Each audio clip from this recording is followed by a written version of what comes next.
ସେଇଠି କଣ ହେଇଛି କି ଆଜିକାଲି ସବୁ ବେପାର ହେଇଯାଇଛି। ଶୁଣ, ହାଟ ଏ ପାଖରେ ତମେ ବସିଥିଲ ଆଉ ହାଟ ସେ ପାଖରେ ମୁଁ ବସିଥିଲି। ଜଣେ ମଉସା ଆଉ ଜଣେ ମାଉସୀ ଆସିଲି। କଣ କହିଲେ ଜାଣିଛ? କହିଲେ ଚୈତି, ଆରେ ଏ ଚୈତି, ତୋ ପଛର ଦାମ କେତେ, ତୋ ଟୋକିର ଦାମ କେତେ? ମୁଁ କହିଲି ମୋର ଆଜି ବେପାର କରିବାର ଇଚ୍ଛା ନାହିଁ, ମୋର ଆଜି ସବୁ ଜିନିଷ ନେଇଯାଅ, ମାତ୍ର 20 ଟଙ୍କା, ମାତ୍ର 20 ଟଙ୍କା ମତେ ଦେଇଦିଅ ଆଉ ମୋର ସବୁ ଜିନିଷକୁ ନେଇଯାଅ। କେତେ ଟଙ୍କା? ମାତ୍ର 20 ଟଙ୍କା। କଣ କହନ୍ତି ତତେ? ମୋର ବେପାର ନ ହଉ, ମୋ ସ୍ୱାମୀଙ୍କର ପୁରା ଆଜି ଗୋଟିଏ ବାହୁଙ୍ଗରେ କିଛି ବି ନାହିଁ। ଏଇ ଆମର ପଇସା କଣ ହବ? ସେ 20 ଟଙ୍କାରେ ନା ମୁଁ ଆଳୁ ପିଆଜ ବାଇଗଣ ବେଗ ଭର୍ତ୍ତି କରି ଘରକୁ ନେଇଯିବି।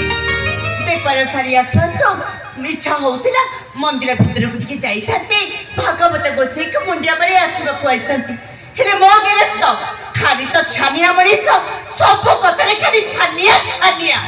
ସେପଟେ ଆସୁଛନ୍ତି ଏତେ ବଡ ପଟିଆ ଡଙ୍ଗି ଛାଡୁଛନ୍ତି, ଡାକୁଛନ୍ତି ଚୈତି, ଆଲୋ ଏ ଚୈତି। କି ଛାନିଆ ମଣିଷ କିଓ? ନାଇଁ ନାଇଁ, କି ଛାନିଆ ମଣିଷ? ଇଚ୍ଛା ତ ହଉଥିଲା ମନ୍ଦିର ଭିତରକୁ ଯାଇ ଭାଗବତ ଗୋସାଇଁକୁ ମୁଣ୍ଡିଆ ମାରି ଆସିବାକୁ। ଆଲୋ ଏ, ତତେ କେତେ ଥର ମନା କରିଛି ମନ୍ଦିର ଭିତରକୁ ଯିବା କଥା ମନରେ ଧରିବୁନୁ ବୋଲି? କାହିଁକି? ନାଇଁ ନାଇଁ, କାହିଁକି? ଆମେ କଣ ମଣିଷ ନୁହଁ?